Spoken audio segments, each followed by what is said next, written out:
Hello दोस्तों, आपका स्वागत है हमारे चैनल सुपर परफेक्ट क्लासेस में। आज की वीडियो में हम क्लास 9 का इंग्लिश का मॉडल सेट सेट 2 का कंप्लीट सॉल्यूशन कराने वाले हैं। तो वीडियो को अंत तक जरूर से देखना और जिसने भी लाइक शेयर सब्सक्राइब नहीं किया है कर दीजिए। तो शुरू करते हैं। पहला पैसेज है, पैसेज को पढ़ लीजिएगा आप लोग। बहुत अच्छा पैसेज दिया हुआ है। तो क्वेश्चन की ओर बढ़ते हैं कि what is the actual reward according to the speaker. मतलब वक्ता के अनुसार एक्चुअल रिवार्ड या पुरस्कार क्या है। तो उसका आंसर हो जाएगा, यह आंसर हो जाएगा भर्टू इट इज ओन रिवार्ड। मतलब सद्गुण ही अपना महत्वपूर्ण रिवार्ड होता है। अब यहाँ पे हम लिखे हैं, आप देख सकते हैं कि what is the actual reward according to the speaker, what is its own reward is the actual reward according to the speaker हो जाएगा। दूसरा क्वेश्चन की बात करें तो दूसरा क्वेश्चन है कि which statement of the speaker reveals that he is a non figure in the city। वक्ता के किस कथन से पता चलता है कि वह शहर की एक जानी मानी हस्ती है। तो आंसर देखते हैं। अब देखिएगा कि countless times my name and pics were splashed across Ranchi's print media. The speaker revealed that he is a non-figure in the city। यानी कि अनगिनत बार मेरा नाम और तस्वीर रांची प्रिंट मीडिया में छाई रहा, इसलिए इसलिए क्या हुआ, इसलिए वह शहर की जानी मानी हस्ती है। तीसरा नंबर क्वेश्चन देखते हैं, यह पैसेज का ही क्वेश्चन है। In which way has the speaker got the award. तो उसको कौन सा पुरस्कार मिला था, सॉरी अवार्ड मिला था। तो एनडीए क्लियर करने का एक अवार्ड मिला था। चौथा नंबर देखते हैं। चौथा नंबर है what are the priceless assets according to the speaker. तो यहाँ पे साफ साफ लिखा हुआ है, आप पैसेज में पढ़ के देखिएगा।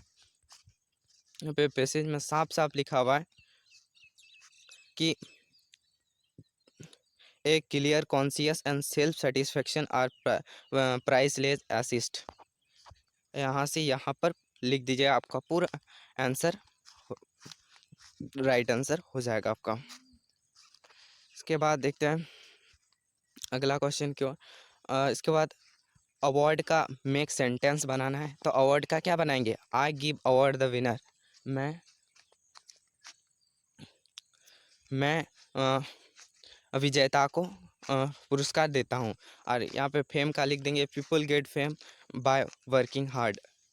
मेहनती लोग ही करके प्रसिद्धि हासिल करते हैं, हो जाएगा। इसके बाद क्वेश्चन देखते हैं। इसके बाद है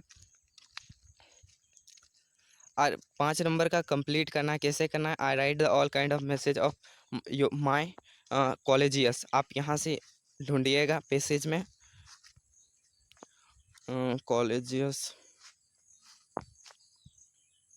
हाँ, यहाँ से कॉलेज, यहाँ से शुरू करना। Who hunger for credit but get non. यहाँ से यहाँ तक लिखना है। हु, यहाँ से यहाँ तक आप लिख दीजिएगा तो आपका काम हो जाएगा, आपको नंबर मिल जाएगा। और दूसरा है कि for some years I was even writing a regular column. और यहाँ से शुरू करना on English usage in the Hindustan Times. यहाँ तक यहाँ लिख देना, आपका काम बन जाएगा। इसके बाद अगला क्वेश्चन किया देता है। यहाँ पे दिया है give the suitable title of the passage. तो इसका हमको जो टाइटल होना चाहिए, हमको जो लगता है, यह आप लिख सकते हैं एन ऑनेस्ट मैन स्टोरी।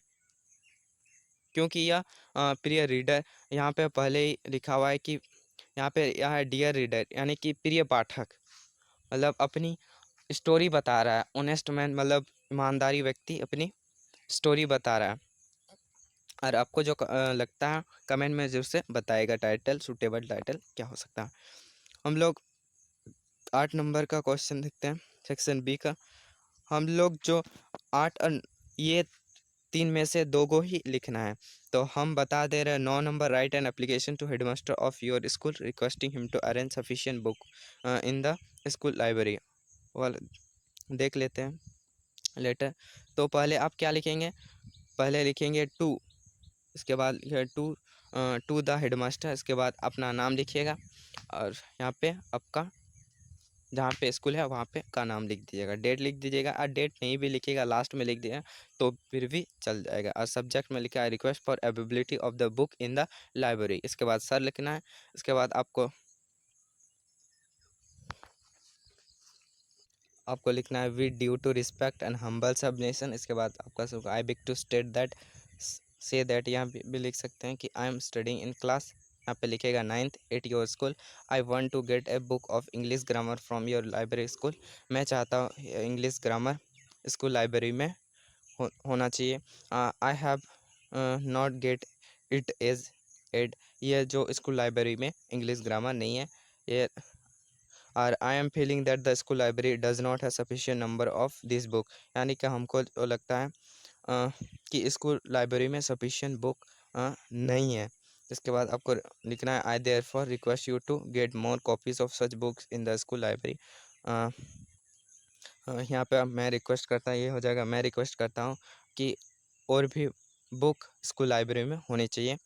और यहाँ पे लिख देना थैंक यू या थैंक यू लिख देना। इसके बाद योर फेथफुल नाम लिखना है और यहाँ पे क्लास लिखना है और सेक्शन और रोल नंबर और डेट भी लिख सकते हैं लास्ट में, ऊपर में नहीं लिखेंगे तो आपका काम बन जाएगा। इसके बाद ऐसे क्या दिया हुआ है, एगो ऐसे लिखेंगे। हम बता दे रहे हैं the value of games and sport, तो देखते हैं।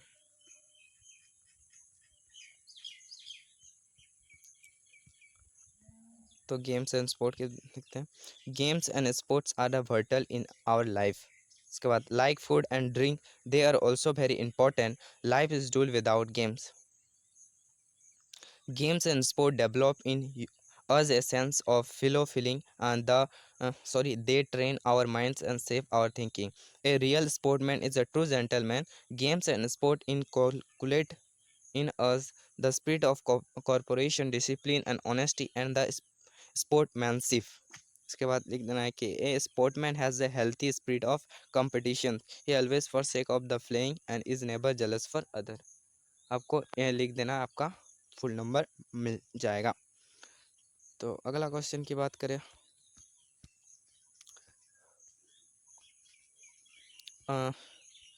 11 नंबर आपका किताब से दिया हुआ है। इसका चलिए क्वेश्चन आंसर देख लेते हैं।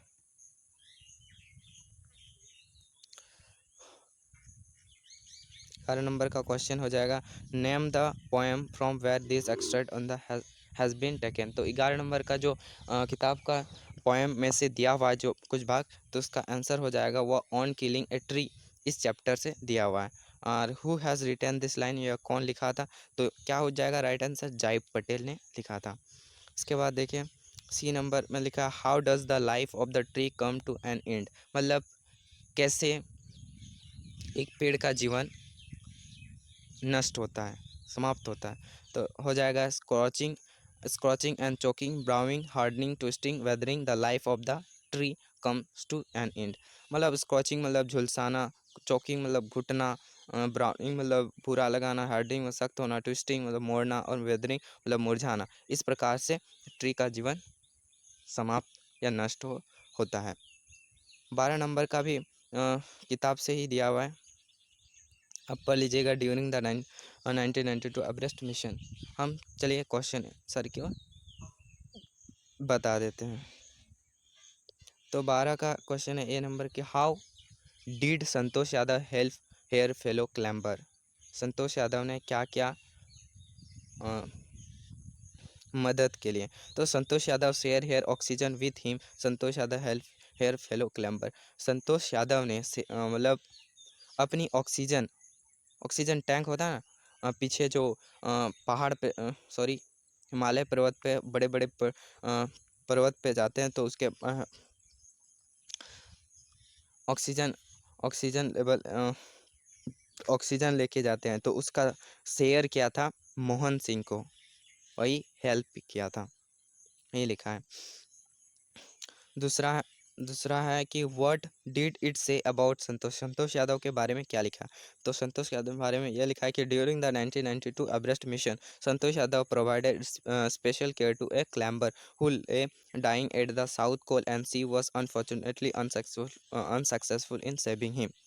इसके बाद सी में है कि choice the same word of destiny, destiny का मतलब होता है भाग्य और फेट का मतलब भी भाग्य होता है, सेम वर्ड लिखने बोला है तो फेट इसका राइट आंसर हो जाएगा।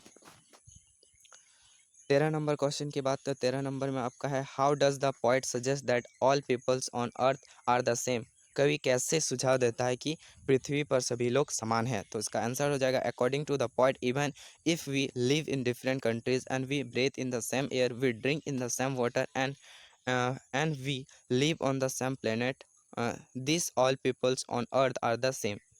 क्या आंसर में ये लिखे हैं तो इसका हिंदी हो जाएगा कवि के अनुसार भले ही हम अलग अलग देशों में रहते हैं और हम एक ही हवा में सांस लेते हैं, हम एक ही पानी में पीते हैं और हम एक ही ग्रह पर रहते हैं, यह सब लोग पृथ्वी पर समान हैं।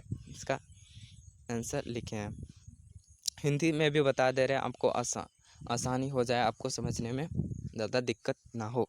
और 14 नंबर क्वेश्चन है what is the meaning of bleeding bark and what makes it bleed. Bleeding bark का क्या अर्थ है, यह क्या खून करता है।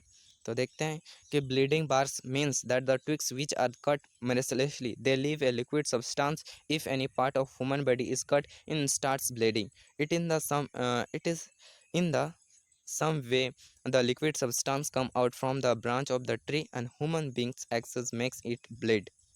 तो क्या लिखे हैं कि ब्लीडिंग बार का अर्थ है वह टहनियाँ जो बेरहमी से काटी जाती है, मतलब हम लोग काटते हैं ना पेड़ को बड़ी बेरहमी से काटते हैं, दया नहीं करते, वे एक तरल पदार्थ छोड़ते हैं, इंसान के शरीर का कोई अंग कट जाए तो इसे खून निकलने लगता है और उसी प्रकार पेड़ की डाली से द्रव निकलता है, मनुष्य की कुल्हाड़ी उसे लहलहून कर देती है। इसका आंसर लिखें। 15 का देखते हैं कि व्हाट सोच संतोष यादव कॉन्सर्न इन्वायरमेंट, पर्यावरण के प्रति संतोष यादव की चिंता क्या दर्शाती है। तो आंसर हो जाएगा Santosh Yadav fervent environmentalist here concern from the environment is the evident from the fact that she collected and brought down 500 kilograms of the garbage from the Himalayas. तो यहाँ पर लिखे हैं कि संतोष एक उत्साही पर्यावरणविद थे, पर्यावरण के प्रति उनकी चिंता इस बात से स्पष्ट होती कि उन्होंने हिमालय से 500 ग्राम कचरा एकत्रित किया और नीचे लाया, यानी कि हिमालय के जो ऊपर था वहाँ पे बहुत सारा कचरा था, वह एकत्रित करके नीचे लाया था, यही चिंता थी कि पर्यावरण के प्रति उनकी चिंता दिखाई देती है।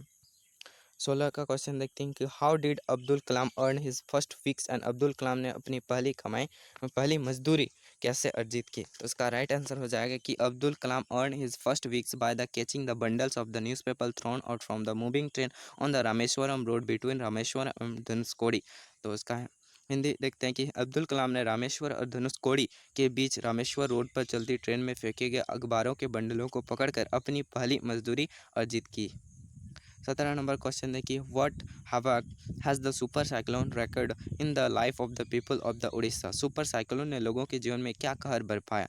तो देखते हैं आंसर हो जाएगा कि the super cyclone devastated everything in the Odisha. Houses were destroyed, people lost their families and belongings, and the source of substance any natural calamity apparently damaged physical things, but deep inside its wrecks a physiology damage on the large scale। तो इसका हिंदी देखते हैं कि super cyclone ने उड़ीसा में सब कुछ तबाह कर दिया, घर नष्ट हो गए, लोगों ने अपने परिवार सामान और जीविका के स्रोत खो दिया। कोई भी प्राकृतिक आपदा जाहिर तौर पर भौतिक चीज़ों का नुकसान पहुंचाती है। इसके बाद 18-19 नंबर क्वेश्चन देखते हैं। देखिए 18-19 में से एक गो को लिखना है, तो हम जो 18 नंबर बता देते हैं कि how does guru manage to save his disciple life. 18 number आपको आंसर बता देते हैं। तो 18 नंबर में हो जाएगा कि how does the Guru manage to save his डिस्पाइल। इसका हिंदी हो जाएगा गुरु अपने शिष्य का जीवन बचाने का कैसे प्रबंध करता है। तो आंसर हो जाएगा the disciple remember his guru, the guru arrives to save his life in the time he whispers to his disciple. हम इसका हिंदी भी बताएंगे, चिंता मत करिए. The disciple gets the points. According to the project, the guru asks the king to execute him in the place of his disciple. A fight starts between the guru and disciple. It's wonder the king, and the guru tells the king that whoever went to the stake first would he born as a king. The king wants to be a king in his birth too. He along with his minister decide to go to the stake themselves at night. At the least the kingdom of the fool become normal, so the disciple is an escape. तो इसका हिंदी देखते हैं कि शिष्य अपने गुरु को याद करता है. गुरु समय पर अपनी जान बचाने के लिए आते हैं. वो अपने शिष्य को फुसफुसाते हैं. शिष्य को अंक मिलते हैं, या अंक मतलब गला मिलते हैं. परियोजना के अनुसार गुरु राजा से अपने शिष्य के स्थान पर उसे निष्पादित करने के कहते हैं, और गुरु और शिष्य के बीच लड़ाई शुरू हो जाती है और राजा भटकता है. और गुरु राजा से कहता है कि जो पहले दांव पर लगा होगा वह राजा के रूप में जन्म लेगा. राजा अपने अगले जन्म में भी राजा बनना चाहता है. वह अपने मंत्री के साथ रात में खुद दांव पर जाने का फैसला करता है. अंत में मूर्ख का राजा सामान्य हो जाता है तो शिष्य भाग जाता है. यानी कि जो शिष्य अपने गुरु के साथ मिलने आया, फिर उसने गुरु से कुछ बात कहा, यानी कि फुसफुसाया. फिर गुरु ने एक योजना बनाया.